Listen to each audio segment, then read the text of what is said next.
I want to talk about three dreams that I had recently. I just want to go over them really quickly because they're not really long dreams, and it's pretty much about the economy and what I believe is going to further crumble the economy, like the world economy.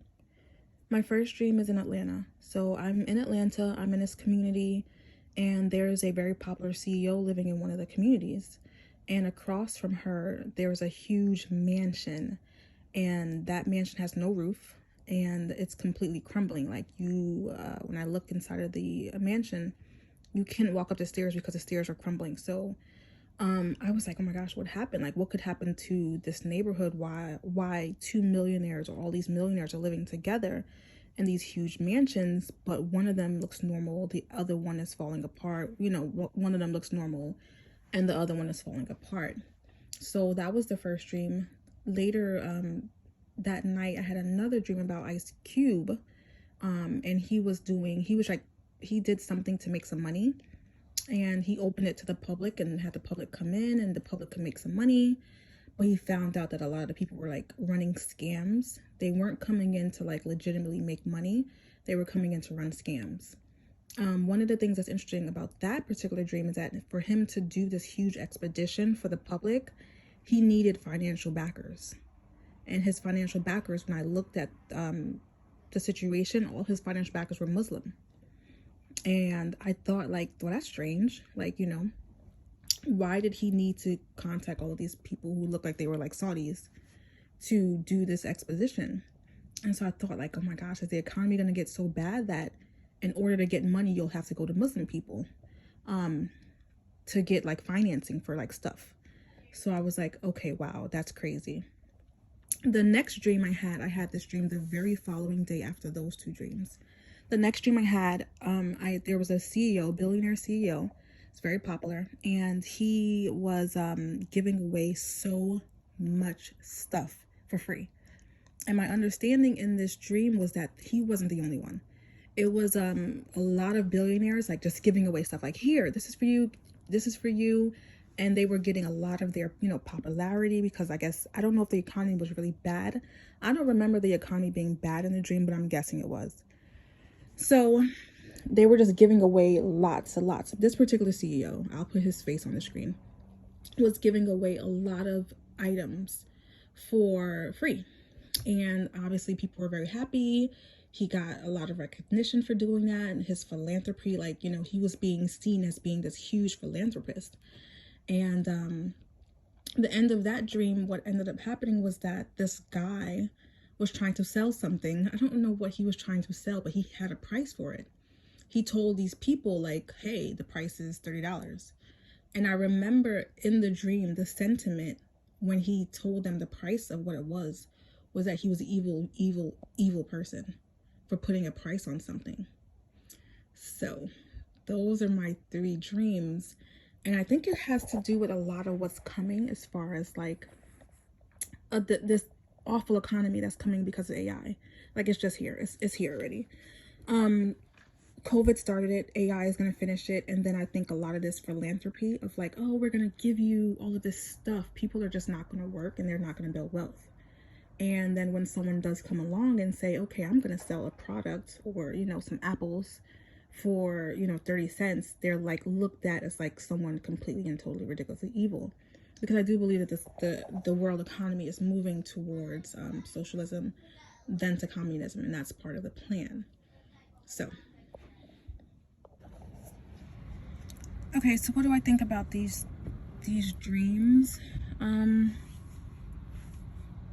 I don't know. Like, I see the situation happening with AI, and I just realized that there's going to be a lot of job losses in the next 10 years.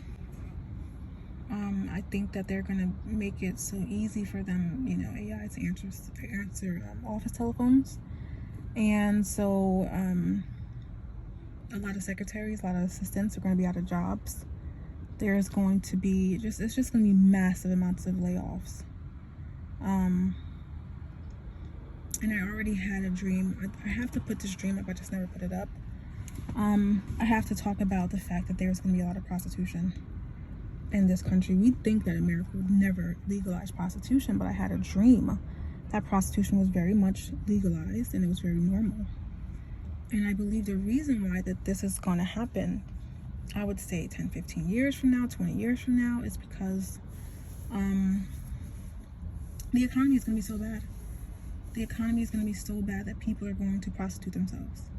And I have to say this also, that the gender war that they are starting online, where you see a lot of these videos where men are talking about women and the women are talking about men, and it's a lot of hostility towards the opposite gender. A lot of that is going to continue because the AI and the algorithms are actually pushing the gender division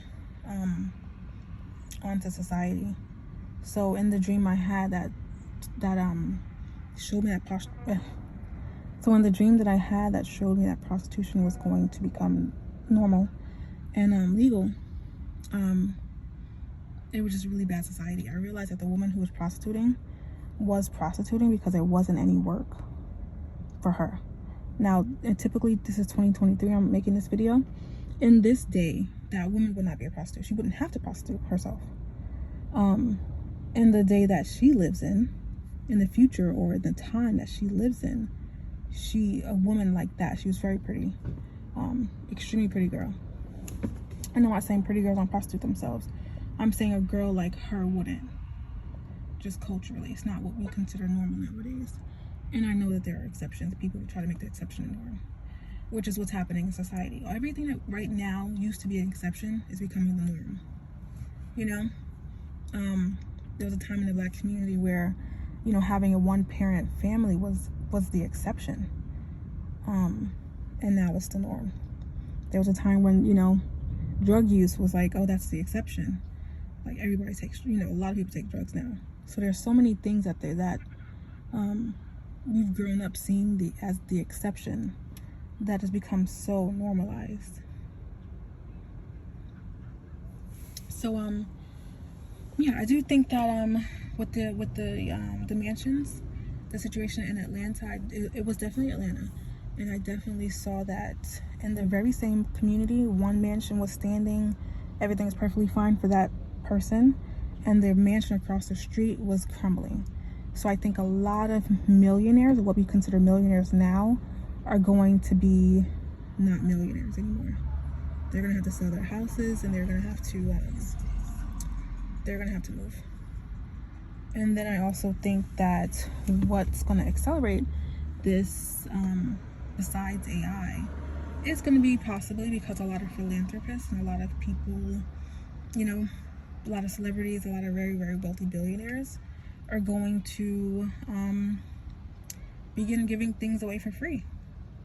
And then it's going to completely crush the profit motive, because people are going to begin to expect that their Tesla is free, their cell phone is free, their, you know, house is free. People are going to begin to expect that. And that's going to kill the motivation for people to buy things. But it's also going to kill prosperity, because most people become wealthy because they've created something people want to buy. And when people no longer feel that they need to buy anything, that's going to create a complete leveling of wealth. Like, you're just going to find the people who have money are going to continue having money. Anyone who wants to make money in the future, you know, they're going to have a problem doing so. So I also see the universal basic income. I see a lot of these things coming.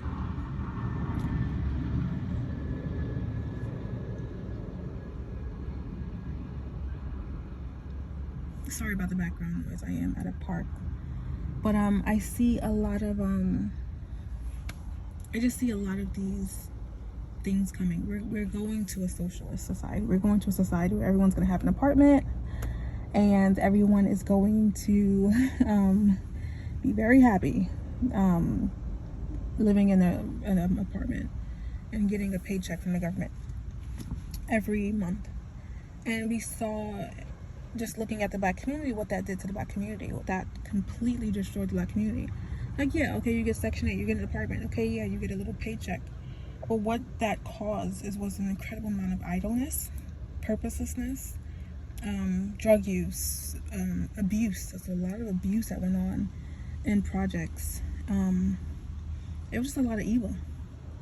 I don't see universal basic income being beneficial for any society, and we see it. We're seeing basically the result of it on certain black communities, not black communities in like Atlanta or like Dallas or down south, but I'm talking about the Philadelphias, the Chicagos, the Newark, the Washington DCs, like the really poor areas that really took on like the idea of projects. You see what happened in New York, Brooklyn and the Bronx.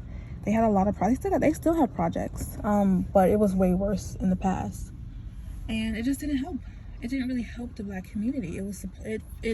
It seemed like it was supposed to help, but really it just caused even more degeneracy.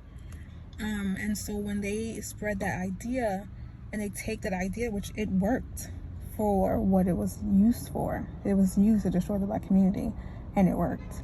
So now they're going to take that because they see that the model works. They're going to crash the economy, and they're going to spread that model all across the country. And so that everyone can get into a project. They're not going to call it projects, but they're going to say everyone can get into an apartment, and you're going to get your $2,000 a month. If you got kids, you're going to get a $600 per child. All right, your child tax credit. And then they're going to go and they're going to say, you're going to have your health care. Of course, you're going to have to probably take a needle every year, every 6 months to a year. You're going to have to take an extra needle. So your health care is going to be covered. And, you have a job if they want you to have a job. But mainly you'll have an apartment and income. And that's going to be enough for a lot of people. They don't understand that that's a trap. Most people are not going to get that is a trap. They're going to think, oh, I'm going to get this. I got $600 per child. I got my own apartment. I get to go on vacation. They're going to think that's a come up. They don't know it's going to be a come down. So that's why people are leaving. People are largely leaving places like up north where they don't have to work. They get their Section 8, they get their little money, they get their apartment. They're leaving those places, and they are running down south in places where you do have to have a job. Like if you want to make it in Atlanta, Dallas, Houston, you're going to have a job. It's not saying you can't use Section 8, but a lot of places, this is one of the things people hate about going to Atlanta from up north. Your Section 8 vouchers don't buy a lot because a lot of places down there don't accept it. So it's just one of those things. Up here, I'm in Jersey right now, so up here, yeah, Section 8, you can. There are a lot of places your Section 8 will work. Here, down south, it's not the same. So people are realizing that this idea of this wealth that they felt like they had because they get the government's paying for them to have an apartment. The government's paying for them to have some food stamps. The government's paying for them to have health care. The government's paying for them to have they got child support coming from the government. They got all of this stuff, all these benefits coming from the government, and they have terrible, awful lives. A lot of people are depressed, mentally ill, suicidal, so many different things because it lacks. Humans, we're made for a purpose, and when you take away that purpose, you take away a person's will to live. So a lot of people, people are going to run into this world, and they're not going to really know that it's a trap.